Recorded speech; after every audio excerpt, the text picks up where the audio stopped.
Welcome everyone. My AC engine rebuild is delayed while I await new parts, so I have kept busy by working on the dynamo and starter motor.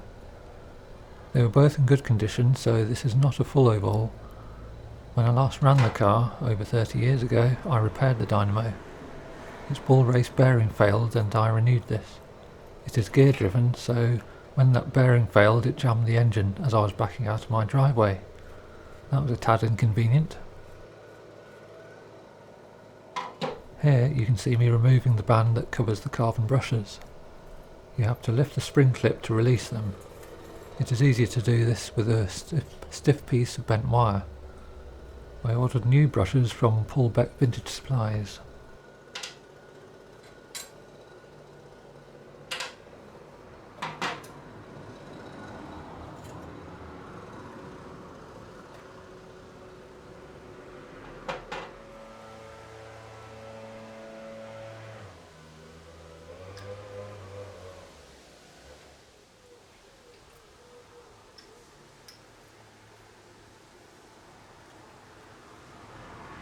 The casing is held together with a pair of long bolts.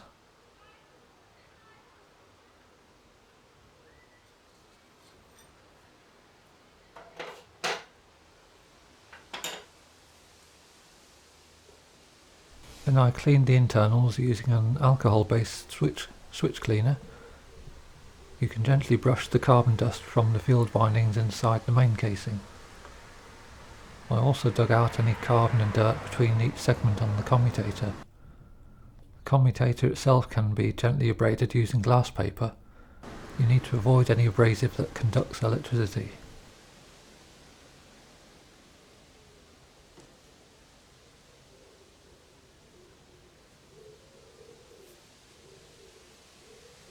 With everything in good condition internally, I prepared it for a repaint. The original black coating was probably bitumen, like every other black coated item on my car. I used the same procedure as for my car's chassis, cleaning with POR 15 metal cleaner, followed by a solvent cleaner suitable for pre-paint preparation, then POR 15's metal prep, which is a phosphating solution to remove the last traces of rust and also etch the surface. After 20 minutes, this is then rinsed with deionized water.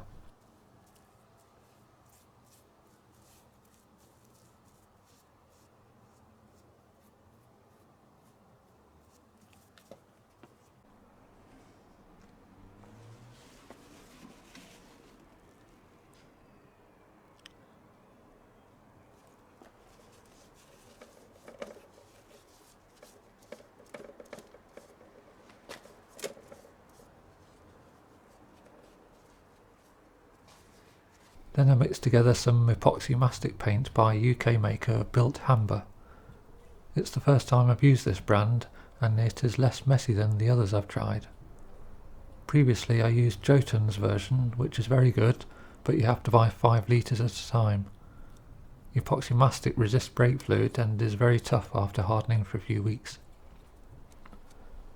The only drawbacks to this paint are that you get heavy brush marks and its appearance deteriorates in sunlight. But you can overpaint it with almost any kind of paint you wish. If you do want to sand it smooth, you must wait a week or so for it to fully cure, otherwise the dust creates a health hazard.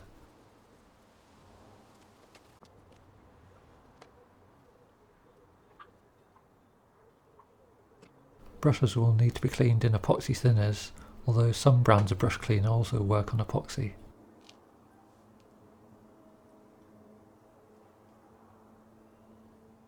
My new multimeter arrived, so I ran a quick test.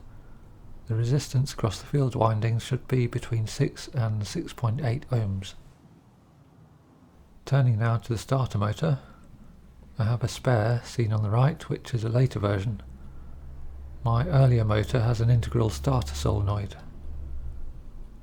As far as I know, this motor works okay, so I got down to preparing it for repainting.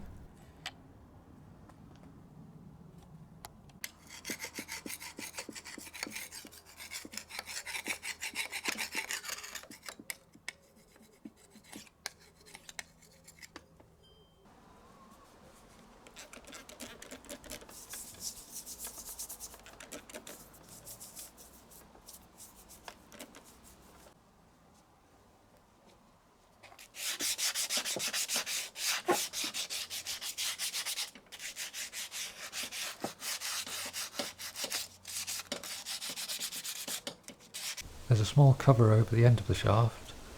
You can use a spanner to turn the shaft if the gear jams. This armature is turning freely.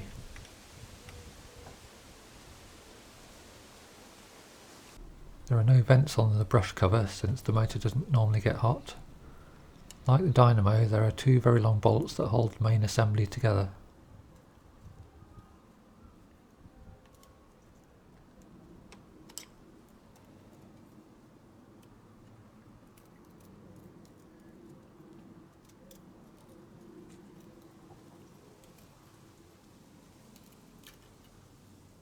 I did a quick test with the meter for continuity. There are 4 brushes, 2 of which are earthed to the casing.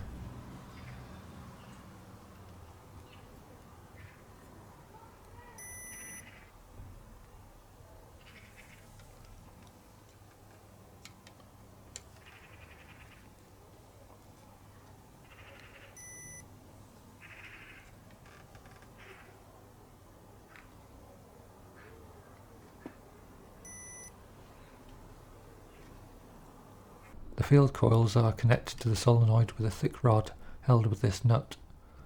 After removing the nut, the end cover with the solenoid comes away.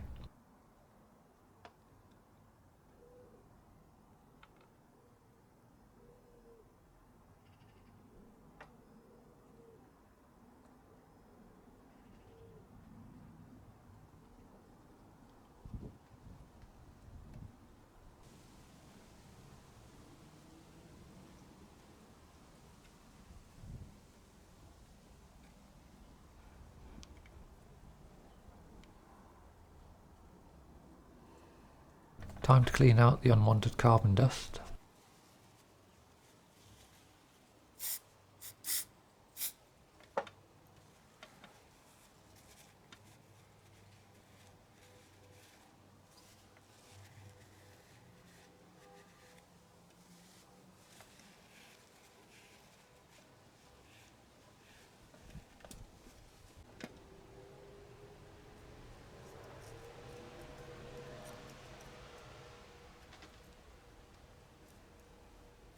I used some pre-paint panel cleaner for the final clean-up prior to painting.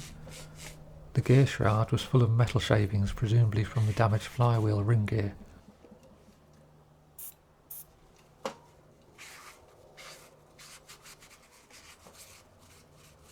I gave it the same pre-paint prep as for the Dynamo. The end cover and solenoid are made from zinc alloy and are left unpainted.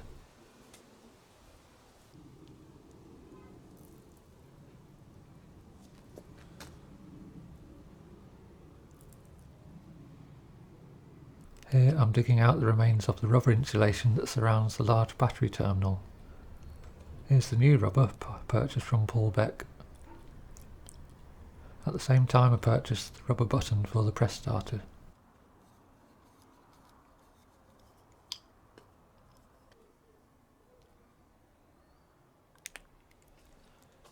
Time to reassemble. The brushes are made from sintered copper containing carbon. That white squeezy tube contains Niagel dielectric grease which I've applied to the terminal joins. When I last ran my AC, I put Vaseline in many of the electrical terminals, and this worked very well at maintaining good connections over time. Niagel is reputed to be better and much more heat resistant, so you can use it in lamp sockets.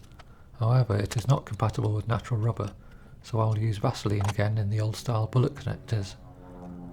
I'll explain more about how this approach to electrics works when I rewire the car, as there is a lot of confusion over this topic.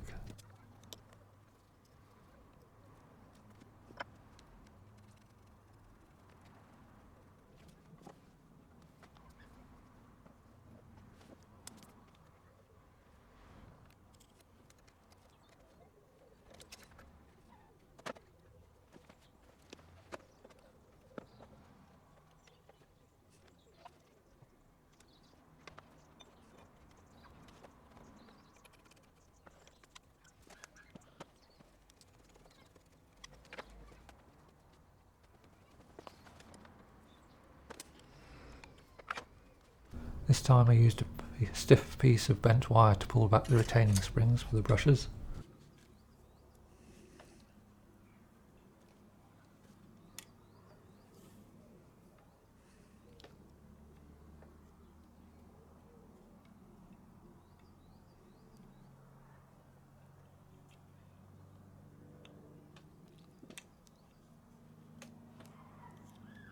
All done. Hopefully it works as well as it looks.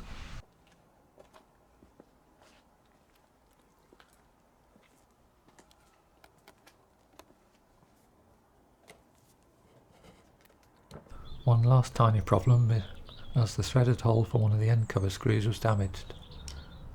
It was for a 4BA screw. Luckily I had some 3BA brass screws, so I cheated somewhat and drove one of these in. It hardly seems worthwhile drilling, tapping or even using a threaded insert just for a light duty small screw.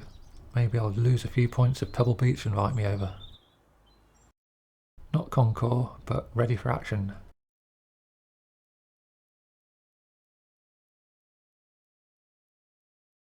As a postscript, I have ordered a new electronic control box. Not one of the cheap versions, but rather a British-made item. Handmade in Lincoln by the classic Dynamo and regulator conversion company. I will need to polarise the dynamo before the engine runs again. That's all for now. Thanks for watching.